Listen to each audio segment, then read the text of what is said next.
Hi everybody, my name is Eric Pesek. I'm a student nurse at Cedar Crest College, and I'm going to be talking to you guys today about the utilization of restraints in healthcare facilities versus restraint-free healthcare facilities. So the big question to ask today is, in healthcare facilities, does use of restraints compared to restraint-free facilities result in less patient injuries and assaults? Now, restraints have been an intervention that has been utilized by the nursing field dating way back to 1794. The theory being that the utilization of restraints for patients that display self-harm behaviors or indications, or also assaultive behaviors towards staff or other patients, it's a therapeutic way to maintain safety on the unit. However, over the years, a number of adverse patient outcomes have been discovered as a result of restraint use. Things like physical trauma, like skin abrasions, psychological trauma. Patients have reported feeling dehumanized, feeling like they were treated unethically. And even a result of death as a result of asphyxia in some cases. There has, statewide, there's a big discrepancy in legislature between states, and there's really no uniform legislature highlighting the use of restraints and how they should be used. So to explore this question, I looked at a few databases. I used the CINAHL database, the WorldCat database, and the EBSCO database. All my articles I got from the CINAHL database. I started out searching just restraints and got over 5,000 results, so to kind of hamper that down a little bit, I added the terms nursing and patient outcomes, and that got it down to a more manageable 46 results. I also decided to only use articles from 2008 and on to make sure that the research I was using was relevant and with the times.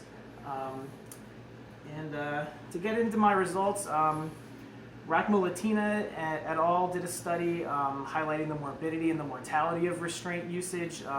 This article also highlighted the legislature related to restraint use. They did find that there is a giant variability among states regarding the use of restraints, and that some of the outcomes that came as a result of restraints included, like I had said, skin abrasions, the psychological trauma. Patients reported PTSD from it as well, and as I stated before, even death. Basically, they highlighted the discrepancy in the restraints, and this was a good article to use because it really highlighted the adverse outcomes that can happen to patients as a result of restraints.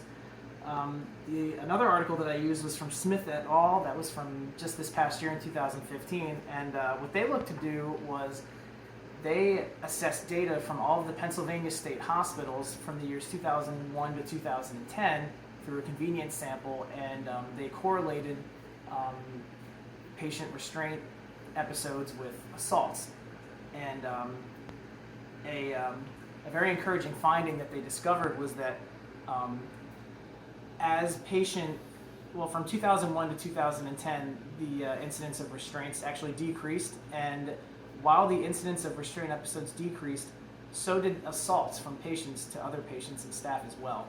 So that was very encouraging to find, and that's good evidence to show that it is possible for a unit to be restraint-free and still be able to decrease the incidence of assaults on their unit. And then the final article was from Staggs, also from 2015, and what Staggs did was he too correlated the use of restraints with patient assaults, but this was across the whole United States. This wasn't just in a health network like the Pennsylvania State Hospital Network. So they found that contrary to what Smith found, they found that there was not a very strong correlation between the decreased use of restraints and a decrease in patient assaults. However, they did find that through the past 10 years, the length of time spent by a patient in restraints actually decreased, so that was encouraging. So some of the recommendations for change that I think should be made. One, there needs to be uniform healthcare or uniform legislature regarding the use of restraints in healthcare.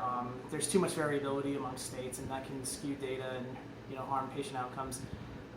The second recommendation is the formation of the Patient Emergency Response Team. That's a model that was adopted at the Allentown State Hospital that utilizes all members of the staff, doctors, nurses, psychiatrists, social workers to respond to a crisis, which can help lead to better outcomes and not need restraints. And finally, The third is that staff should be educated about therapeutic communication and therapeutic interventions. I've received that type of training in my own line of work, and it is very beneficial.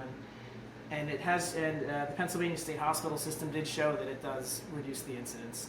So, in conclusion, the evidence I found was actually basically contradicted my PICO question.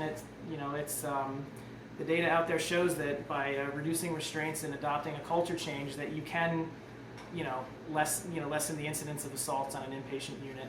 I hope you guys enjoyed my presentation. I hope it was eye-opening, and thank you for listening.